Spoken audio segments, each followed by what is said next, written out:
আৰু আমি নাজানো কি কাৰণত এই শক্তি বিভাগটোৰ এপিডিচিএলে নিজৰ মই মতালিৰে যেতিয়াই মন যায় তেতিয়াই ধাৰাবাহিকভাৱে অসমৰ জনসাধাৰণৰ ওপৰত বিদ্যুতৰ যি মাচুল এই মাচুল সদায় বঢ়াই গৈ আছে।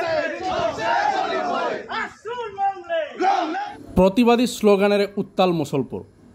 ৰাজ্যৰ জনসাধাৰণক মাদমাৰ সদোৱা অসম শক্তি বিতৰণ কোম্পানী লিমিটেড চমুকৈ এপিডিচিএলৰ বিৰুদ্ধে জাঙুৰ খাই উঠিছে সদৌ অসম ছাত্ৰ সন্থা। অনিয়মীয়া বিদ্যুৎ যোগান, অভাৱনীয় হাৰত বিদ্যুৎ মাচুল বৃদ্ধি, স্মাৰ্ট মিটাৰ নামত জনসাধাৰণৰ ওপৰত চলা অত্যাচাৰৰ প্ৰতিবাদত ৰাজপথলৈ ওলাই আহিছে আছু। বিদ্যুৎ মাচুল হ্ৰাস কৰি বিদ্যুৎ যোগান সুচল কৰাৰ দাবী বাক্সা জিলা ছাত্ৰ সন্থাৰ। শক্তি বিভাগে শক্তি দিব দূৰৰ কথা, তেওঁলোকৰে শক্তি নাই বুলি তাচ্ছিল্য সদৌ অসম ছাত্ৰ সন্থাৰ সাংগঠনিক সম্পাদক কংকনজ্যোতি শৰ্মা।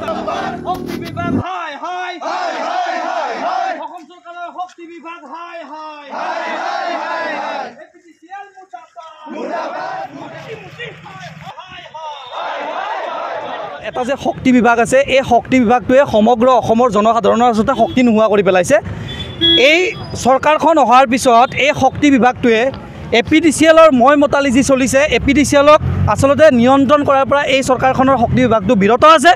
আৰু আমি নাজানো কি কাৰণত এই শক্তি বিভাগটোৰ এপিডিচিএলে নিজৰ মই মতালিৰে যেতিয়াই মন যায় তেতিয়াই ধাৰাবাহিকভাৱে অসমৰ জনসাধাৰণৰ ওপৰত বিদ্যুতৰ যি মাচুল এই মাচুল সদায় বঢ়াই গৈ আছে।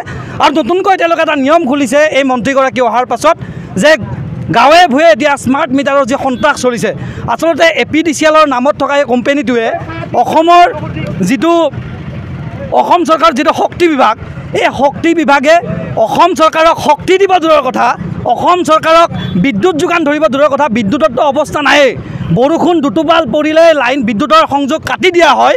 আৰু সেই শক্তি বিভাগটোৱে যেতিয়াই মন গৈছে তেতিয়াই জনসাধাৰণৰ ওপৰত মূল্য বৃদ্ধিৰ বোজা জাপিছে আৰু যেতিয়াই মন যায় তেতিয়াই বিদ্যুতৰ মাচুল বঢ়াই ৰাইজক আচলতে সন্ত্ৰাসৰ সৃষ্টি কৰিছে ৰাইজৰ মাজত। গতিকে আমি আজি সদৌ বাক্সা জিলা ছাত্ৰ সন্থাই সদৌ অসম ছাত্ৰ সন্থাৰ আহ্বানত আজি আমি জিলা সদৰ মছলপুৰত প্ৰতিবাদী বিক্ষোভ কাৰ্যসূচী ৰূপায়ণ কৰিছোঁ। আৰু আমি এই অসম চৰকাৰৰ যিটো শক্তি বিভাগ আৰু এপিডিচিএলক আমি সকীয়াই দিব বিচাৰিছোঁ যে আপোনালোকে সন্ত্ৰাস নচলাব অসমৰ ৰাইজৰ ওপৰত। অসমৰ ৰাইজৰ এনে জীৱন ধাৰণৰ মানদণ্ড এইখন চৰকাৰে নিম্নগামী কৰিছে। গতিকে আমি পুনৰবাৰ সকীয়াই দিছোঁ যে এপিডিচিএলে স্মাৰ্ট মিটাৰৰ নামত ৰাইজৰ ওপৰত যে আতিশায্য চলাইছে এইবোৰ বন্ধ হ'ব লাগিব আৰু অন্যথা ছাত্ৰ সন্থাই ইয়াতকৈ ভয়াৱহ কাৰ্যসূচী ল'বলৈ আমি বাধ্য হ'ম।